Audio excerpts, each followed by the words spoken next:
Bueno, ya nos presentó Antonio, buenas tardes a todos. Es ya mayo de 2021, 25 de mayo de 2021, fecha patria en Argentina. Aprovecho para saludar si alguien está viendo. Bueno, el último combine antes del receso de verano.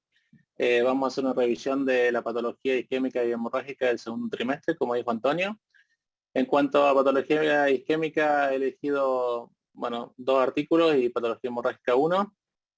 El primero vamos a hablar de oclusiones en tándem de circulación anterior y el segundo de los resultados del ensayo BASIC recientemente publicado en New England la semana pasada.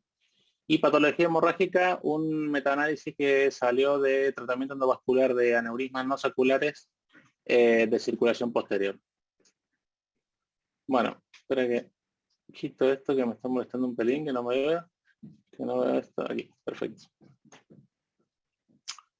Bueno, vamos para allá. Primer artículo, lesiones en tándem de circulación anterior, registro alemán de ictus, en el cual participan 25 centros. Estos son los resultados.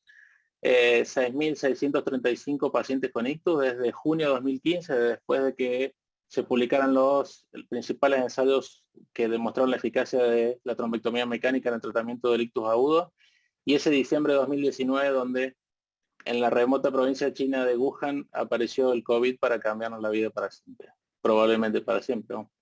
El 87,8% de los pacientes fueron ictus de circulación anterior y el 12,2% de circulación posterior, y hubo 874 pacientes con lesiones en tándem de circulación anterior.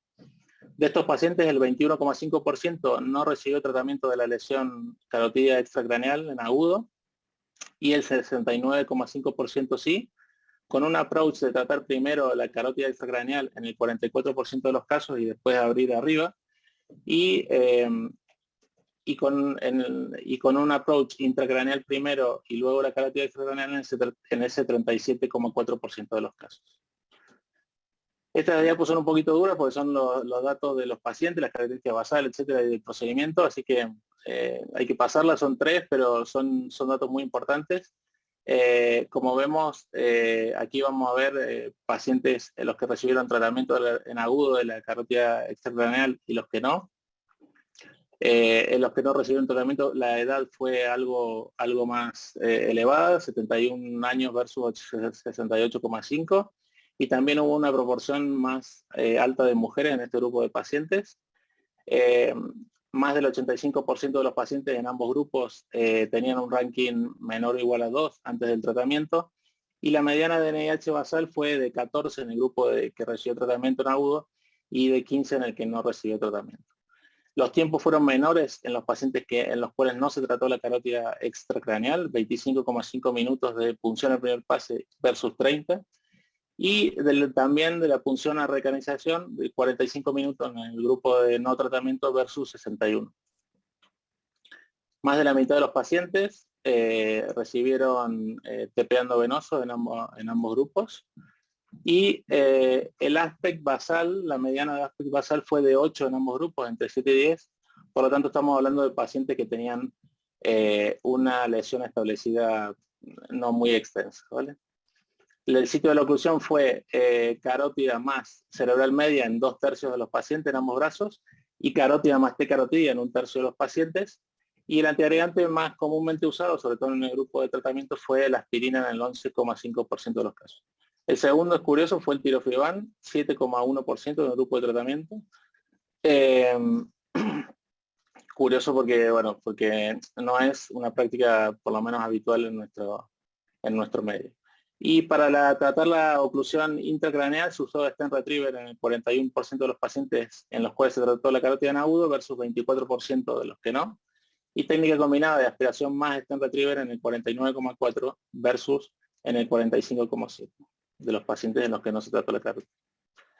Si vemos el número de pases, fue algo más elevado en los pacientes que se trató la carótida en agudo, 2,3 versus 1,9, y tuvieron recanalización exitosa TICI2B3 en el 88,3% de los pacientes en los cuales se trató la carótida en agudo versus 62,8% en los que no. Las complicaciones periprocedimiento no hubo diferencias significativas, 23,9 versus 18,1, y ni tampoco en la hemorragia intracraneal, 22,9 versus 20,2. Sí que hubo una tendencia a tener más infartos malignos de la cerebral media en el grupo en el cual no se trató la carótida en agudo, y también más infarto de miocardio, probablemente relacionado con el menor uso de antiagregantes en estos pacientes. Y cuando comparamos los pacientes en los cuales se trató la carótida y comparamos el approach extracraneal versus el intracraneal primero, vemos que en los que se trató primero la lesión intracraneal hubo menor tiempo desde la puerta a la punción femoral, 60 versus 71, menor tiempo de la punción al primer pase, 26 versus 40 minutos, y menor tiempo desde la punción hasta la recanalización, 53,5 versus 72 minutos. Se usó stenting en el 85% de los casos en que se trató primero la carótida extracraneal versus el 92% del approach intra, y angioplastia en el 90% versus el 86,8% sin diferencia significativa entre estos grupos. La recanalización exitosa con el approach extracraneal fue 86 versus 92 en el approach intra, y tampoco hubo diferencias significativas en cuanto a la hemorragia intracraneal en ambos grupos, ¿no? Y ahora sí, cuando vemos los resultados, vemos que el ranking 0,2 a 3 meses en todos estos pacientes con TANDEM fue de 35,4%, y comparativamente, comparando los que recibieron tratamiento en agudo versus los que no, vemos que los que recibieron tratamiento tuvieron un mejor pronóstico funcional, 39,5 versus 29,3, y una menor tasa de mortalidad, 17,1 versus 27,1, ambos con significación estadística. Y los pacientes en los cuales se trató la carótida en agudo tenían 40-41 veces más posibilidades de obtener una recanalización exitosa TQ2B3. Y cuando compararon el approach extra versus el intracraneal, vieron que los pacientes en los cuales se trataba con un approach intracraneal tenían considerablemente mayores probabilidades de alcanzar un buen pronóstico funcional, 45,8 versus 33, pero no obtuvieron significación estadística. Por lo tanto, para concluir este punto, bueno, este paper, aparentemente el tratamiento en agudo de la lesión carotídea en los tándem, es seguro y es eficaz en estos pacientes que tienen un aspecto favorable. No parece existir una mayor tasa de complicaciones hemorrágicas que en los pacientes en los cuales no tratamos la carótida en agudo, ¿vale? Luego, la semana pasada salió publicado el ensayo, los resultados del ensayo BASICS, ¿no? Que hace, bueno, un tiempo que estábamos esperando.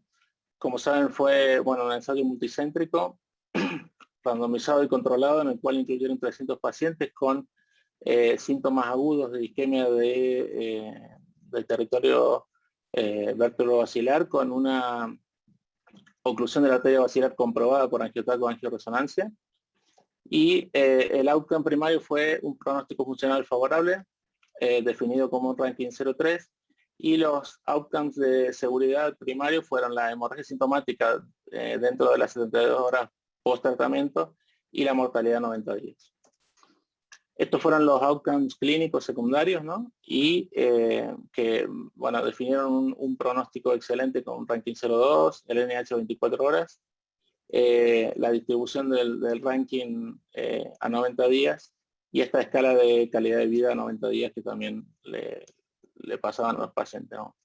Y luego vieron estos outcomes de imagen secundaria, donde vieron el tamaño final del infarto medido con el PC-Aspect, en el TAC basal y en el CETASI, y la permeabilidad de la arteria basilar valorada por angiotaco o angioreso a las 24 horas del tratamiento. Cuando vemos las características de los pacientes, vemos que la media de edad fue 66,8 versus 67,2 años, y aproximadamente la mitad fue mujeres en ambos grupos, que hubo una proporción, bueno, hubo un mayor porcentaje de pacientes con fibrilación auricular en el brazo de tratamiento endovascular, y que aproximadamente el 80% de los pacientes en ambos grupos tenían un ranking 0 antes del tratamiento. También el 80% de los pacientes aproximadamente recibieron TPA endovenoso, y la mediana del NIH fue de 21 en el brazo endovascular versus 22 en el tratamiento médico. El TICI 2B, 2B3 En el brazo endovascular fue de 72%, igual puede que sea algo bajo para lo que manejamos habitualmente. Y el ranking a 90 días fue de buen pronóstico funcional, o sea, 0 a 3 de ranking en un 44, en el 44,2% de los pacientes del brazo endovascular versus el 37,7% de los pacientes en el brazo de tratamiento médico. El pronóstico funcional excelente fue de 35% versus 30%. Ambos, en ninguno de los dos encontraron diferencias significativas entre los grupos. Probablemente por un anormalmente elevado buen pronóstico funcional en el grupo o en el brazo de tratamiento médico. Cuando vemos los efectos adversos, ¿no? La hemorragia sintomática dentro de las primeras 72 horas ocurrió en el 4,5% de los pacientes de brazo endovascular versus 0,7% en el brazo de tratamiento médico.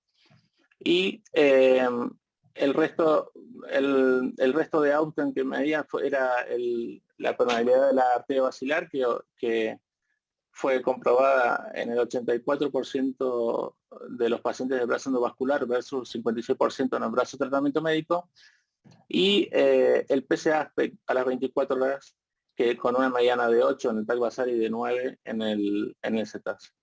La mortalidad global fue de 38,3% a 90 días en el brazo de tratamiento endovascular versus 43,2% en el brazo de tratamiento médico, sin diferencia entre los grupos tampoco.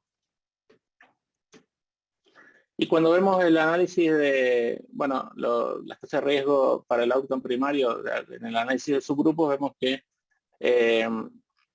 en lo único que le dio favorable al tratamiento endovascular fue en ese rango de NIH entre 10 y 19, y cuando dicotomizaron los NIH en menor de 10, mayor o igual a 10, o sea, se ve que en esos NIH más altos el tratamiento endovascular tiene un efecto más importante, y una tendencia a mejor pronóstico funcional en los pacientes mayores de 70 años, y también en los que tenían un aspecto favorable mayor o igual a 8. Por lo tanto, bueno, al final con el BASIC nos quedamos con que no consiguieron demostrar la superioridad del tratamiento endovascular en este tipo de ictus, pero tampoco descartan que esta superioridad, o sea, exista, sino que básicamente no lo han podido demostrar, probablemente por esa baja tasa o ese bajo reclutamiento y ese N que a lo mejor no fue suficiente, ¿no? Bueno, y por último, esta revisión sistemática y metaanálisis del tratamiento endovascular de los aneurismas no saculares de circulación posterior, comparando los diversores de flujo versus el stent assisted coiling. Bueno, la pregunta a responder con este metaanálisis fue si existían diferencias entre estas dos técnicas endovasculares en cuanto a la tasa de oclusión de los aneurismas y las complicaciones relacionadas con los tratamientos en este tipo de patología, ¿no? Pasaron las guías de los metaanálisis, hicieron su búsqueda.